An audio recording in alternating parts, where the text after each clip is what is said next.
Subscribe to our YouTube channel and press the bell icon to get the latest updates.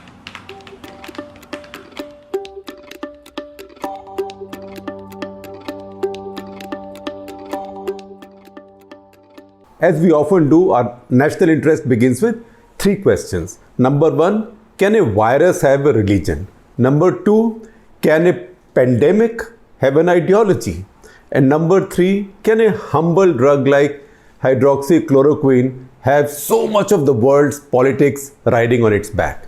The answer to all three is unfortunately yes, because that tells us how toxified our politics and debate is, not just in India, but all over the world, in all democracies. And you can see it in many ways. Now, let me elaborate. Why do we say the virus has a religion? Because that happened very early on.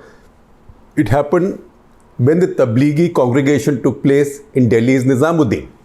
It was then said that they brought the virus and they were spreading it everywhere. In fact, the Chief Minister of Gujarat said as recently as 2 weeks back that the virus really flared up in his state after the Tablighis returned from their congregation. The fact, however, is that 3 months is a long time in the life of a virus. Tablighi convention took place in mid-March. Now it's almost mid-June. By now, the numbers of fatalities or the numbers of the dead are about 20 times more than the total number of infections around time the Tablighi flare-up took place. So, while factually the virus does not have a religion, but the way it's been handled, we have painted a religion on the virus, or if you prefer, we have painted a religion with the virus. Evidence, on the other hand, has emerged over time that the virus loves not any religion, not a religion, but virus loves a religious practice called congregation. Because you've seen also pilgrims coming back from, Sikh pilgrims coming back from Nanded, also showing very high rates of infections, because when people are closer together for a long period of time, this virus spreads. Because remember, we keep saying it to you all the time, also in Cut the Clutter, that this virus loves density. So a religious congregation provides it density, but still in a lot of our debate, Tablighi, Muslim, a devout Muslim, virus. So the virus got a religion. Second question, pandemic. Can a pandemic have an ideology? Today, you look at all the major democracies. Look at America, look at Britain, look at India. If you are pro-Trump, Boris Johnson or Narendra Modi, then they've all handled everything perfectly or beautifully. If you are against them, they've messed up everything and maybe they are responsible for hundreds of thousands of deaths. This has now become so ideological that even our epidemiologists seem to be becoming ideological. So there are epidemiologists who are on one side who will say things like this virus will disappear by April, by September, by some time it will peak at some point, it has already peaked, etc. And there will be those on the other side who will be predicting, showing you mathematical calculations that millions would die or maybe tens of millions would die. In fact, they missed their first deadline, fortunately, mercifully, in May, when 1 million of us are supposed to have died. So once again, in public debate, if you are on one side, you will believe one set of epidemiologists. If you're on the other, you will believe them. Until now, we thought epidemiology was a very set old science with a centuries old tradition. But this pandemic carries ideology with it. And hydroxychloroquine is a very good example because it's a humble drug which has been in use for almost 7 decades. In fact, if you take its earlier avatar, which is chloroquine, you can say almost for 9 decades. And yet now, because of some anecdotal findings that this is useful in early stages of coronavirus infection, because of that, no scientific evidence yet, nothing that is a scientific study that's a peer-reviewed, randomized, controlled trial scientific study. But Donald Trump immediately prescribed it to the whole world as a game changer, and Narendra Modi started dispensing it to the world because India has a monopoly in the manufacture of this drug. As a result, this drug also divided the debate in sort of pro-Trump and Modi and anti-Trump and Modi, etc. camps. And it carried on like this. It didn't help that Bolsonaro also wrote to Modi asking for this drug because he's also a leader of the right. So once again it got divided, and then it got so divided that it began to influence the minds of scientists and scientific journals as well. And that's where we bring in the example of the Lancet, which published a study saying that this was very dangerous, and the data from many hospitals around the world in 6 continents, 671 hospitals showed that this was leading to a much larger number of fatalities among those being treated with hydroxychloroquine. They obviously published it without checking out the data or the source of the data. There was haste, because what happens when you get politicized, or when you develop political predilections, or what in Hindi, I prefer that Hindi expression, purvagrah. I find it better than predilection. Once you do that, then you tend to believe too easily what you want to believe. So that is apparently, obviously, what happened with the editorial board of the Lancet, because they jumped into this because this proved Trump wrong. So this was published. Soon enough, it turned out that this was based on data that nobody could either furnish or certify or verify. This study was withdrawn, a loss of face for a very respected, globally respected medical journal, but also underlining the perils of getting polarized. So hydroxychloroquine has become a drug which has so much politics riding on it that it even befuddled or befooled the editorial board of the Lancet. So I quote from an editorial in the Hindu which makes exactly this point and says, look, in these times, these are panic-driven times.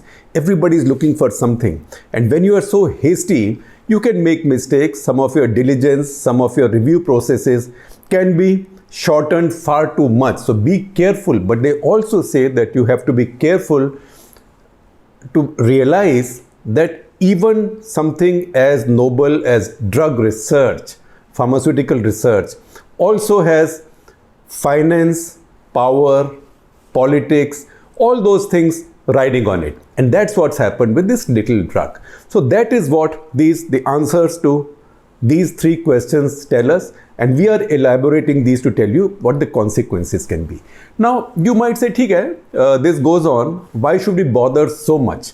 We need to bother because this confuses our response, the nation's response, particularly democracy's response to what is a once-in-a-lifetime crisis. Maybe it's a once in many generations crisis. It's like if your country was going to a war. In this case, the world is going to a war. If the country was going to a war, would you rather pool all your resources and fight the war than fight about the identity or religion of the enemy, or fight about the efficacy of the weapon that the soldiers are going to use, or fight about the prognosis of the war? How will this end?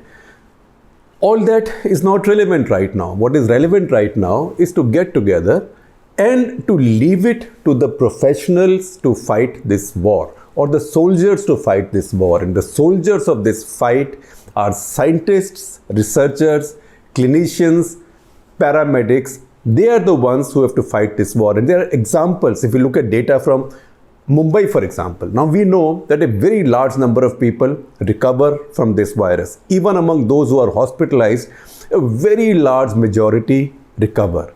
Some unfortunately die. Can we reduce that number? The data for Mumbai tells you that we can. Unfortunately, we don't have so much data coming in from Delhi, but data from Mumbai tells you that 60% of the people who die within 4 days of being diagnosed or identified, which means by the time they get to the hospital, they've already suffered from lack of oxygen for enough time to begin to affect their organs. So the trick is to test early, identify it early, get people to hospitals early and get them oxygen, because what you need is oxygen. Ventilators come much later. That itself can save lives. So effort should be directed there. Just because we are polarized right now, there's no point, for example, mocking every day members of the COVID task force who hold a press conference. I also, in exasperation, wrote several weeks ago that what they do is like 4 o'clock follies. They have improved the quality of the data they put out since then. A lot more can be done. It's not as if this will satisfy any real journalist, but a lot more is being done. But I was just watching, I've been watching their press conferences over the past few days, and I'm struck by how tired and exhausted they look. You can see dark circles under their eyes. For better or worse, they are the ones leading this thankless job, and they are the ones fronting it. They are the face of the fight. You have to imagine what kind of stress they must be going through. So this is time now not to worry so much. Now I know there's a pitfall there. A lot of people will say that, oh, Shekhar Gupta is now saying, don't criticize Modi government. Let him do his own stuff. And I'm careful because sometimes these days debate is so divided that if you are subtle, it can be suicidal. Not for me, but for the argument. So I don't want this argument committing suicide. So let me idiot-proof it. In fact, if this has to begin, it has to begin with Narendra Modi, Amit Shah and the BJP. Because in the middle of this pandemic crisis, such a great crisis, the BJP, when it needs all states and central government to work together, because the disease will be fought by the state governments. All state governments have to work with the center as one.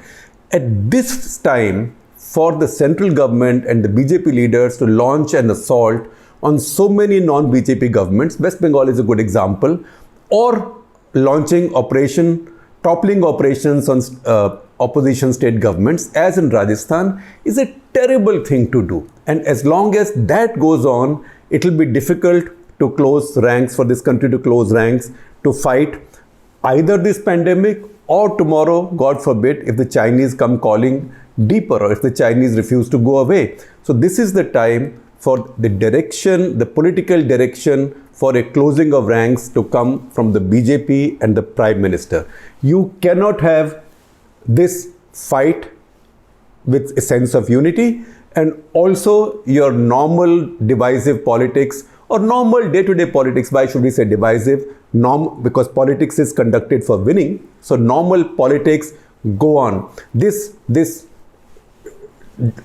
two-track thing is very damaging for India now, and that's why suddenly, for a while, for quite some time, it looked like India was doing quite all right fighting COVID-19, but lately it's begun to look that things are going haywire, particularly in our big cities.